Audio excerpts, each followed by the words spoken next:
Hello, ഈ video ഞാൻ കുറച്ച് മുന്നേ എടുത്തു വെച്ചതാണ് കേട്ടോ. ഞാൻ ഓഫീസ് വീഡിയോ ഒക്കെ ഇടുന്ന സമയത്ത് എൻ്റെ അടുത്ത് കമൻസിൽ ചോദിക്കാറുണ്ട്, ചേച്ചി എക്സ്പീരിയൻസ് പറയുമോ, എങ്ങനെ ജോബ് കിട്ടിയത്, എത്ര വർഷമായി വർക്ക് ചെയ്യുന്നു, എവിടെ വർക്ക് ചെയ്യുന്നത്, എന്താ ജോബ്, അങ്ങനെയൊക്കെ ചോദിക്കാറുണ്ട്.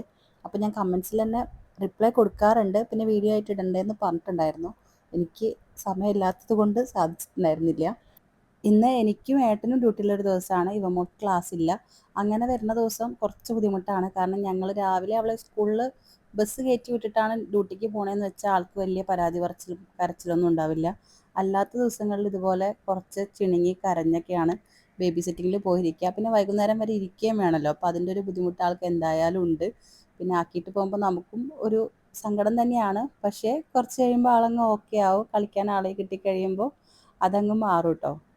മോളേനെ ഇവിടെ ആക്കിയിട്ട് വേണം എനിക്ക് പോകാനായിട്ട്. അപ്പോഴേക്കും എൻ്റെ വണ്ടി വരാനുള്ള സമയമാവും.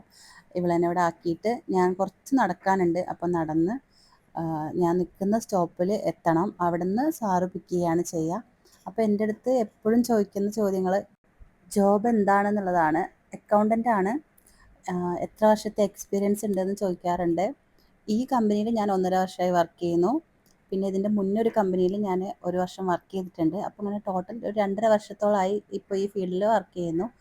പക്ഷേ എനിക്ക് അതിൻ്റെ ഇടയിൽ നല്ലൊരു കരിയർ ഗ്യാപ്പ് വന്നിട്ടുണ്ട്. മോള് പ്രഗ്നൻ്റ് ആയിട്ട് 7th മന്തൊക്കെ ആയപ്പോൾ ജോബ് റിസൈൻ ചെയ്തതായിരുന്നു. പിന്നെ അതിൻ്റെ ശേഷം അവൾ KG1 പഠിക്കാൻ തുടങ്ങിയപ്പോഴാണ് ഞാൻ ജോലിക്ക് കയറുന്നത് കേട്ടോ. അപ്പോൾ എനിക്ക് അത്യാവശ്യം നല്ലൊരു ഗ്യാപ്പ് ഉണ്ടായിരുന്നു. UAE ജോബ് എക്സ്പീരിയൻസ് പറയുമോ, എങ്ങനെയാണ് ജോബ് കിട്ടിയെന്നൊക്കെ ചോദിച്ചിട്ടുണ്ടായിരുന്നു. 2 ജോബും കിട്ടിയിട്ടുണ്ടായിരുന്നത് ഇൻഡീഡ് വഴിയാണ്.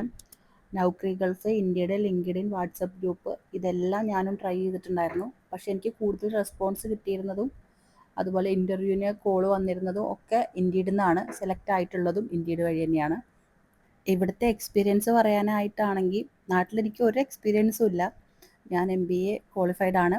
MBA കഴിഞ്ഞ പാടാണ് ഇങ്ങോട്ട് കയറി വന്നിട്ടുണ്ടായിരുന്നത്. എൻ്റെ സർട്ടിഫിക്കറ്റ്സ് പോലും കിട്ടിയിട്ടുണ്ടായിരുന്നില്ല. ഡിഗ്രിയുടെ സർട്ടിഫിക്കറ്റ്സ് ഉണ്ടായിരുന്നു, അതുപോലെ MBA കംപ്ലീറ്റഡ് എന്ന് പറഞ്ഞിട്ടുള്ള കോഴ്സ് കംപ്ലീഷൻ സർട്ടിഫിക്കറ്റ് ഉണ്ടായിരുന്നു. ആ 2 സർട്ടിഫിക്കറ്റും വെച്ചിട്ട് ഒരു അക്കൗണ്ടിങ് കമ്പനിയിൽ ടാക്സ് സ്പെഷ്യലിസ്റ്റ് കം അക്കൗണ്ടൻ്റ് ആയിട്ടാണ് ഞാൻ ഫസ്റ്റ് ജോബിന് കയറുന്നത്. പിന്നെ 5-5.5 വർഷങ്ങൾക്ക് ശേഷമാണ് ഈ ജോബിന് കയറുന്നത്. മോളായി നാട്ടിൽ പോയി. കൊറോണയായിട്ട് 2 വർഷം നാട്ടിൽ നിന്നു. പിന്നെ തിരിച്ചു വന്നപ്പോൾ മോള് ചെറുതായതുകൊണ്ട് തന്നെ അവളെ നോക്കി വീട്ടിലിരുന്നു. അങ്ങനത്തെ ഒക്കെ ഒരു ഗ്യാപ്പാണ്. അത് കുറച്ച് ബുദ്ധിമുട്ടായിരുന്നു. കാരണം കംപ്ലീറ്റ് ബ്ലാങ്ക് ആയിട്ടുണ്ടായിരുന്നു. അക്കൗണ്ട്സ് എന്നുള്ളൊരു ഫീൽഡിൽ നമ്മൾ എപ്പോഴും അപ്ഡേറ്റഡ് ആയിരിക്കണം. അപ്പോൾ അതില്ലാത്തത് കൊണ്ട് തന്നെ പിന്നെ ജോബിന് കയറിയപ്പോൾ എനിക്ക് അത്യാവശ്യം നല്ല ബുദ്ധിമുട്ടുണ്ടായിരുന്നു എല്ലാം ഒന്ന് പഠിച്ചു തരാനായിട്ട്. അപ്പോൾ അത്രയൊക്കെയാണ് എൻ്റെ വിശേഷങ്ങൾ കേട്ടോ.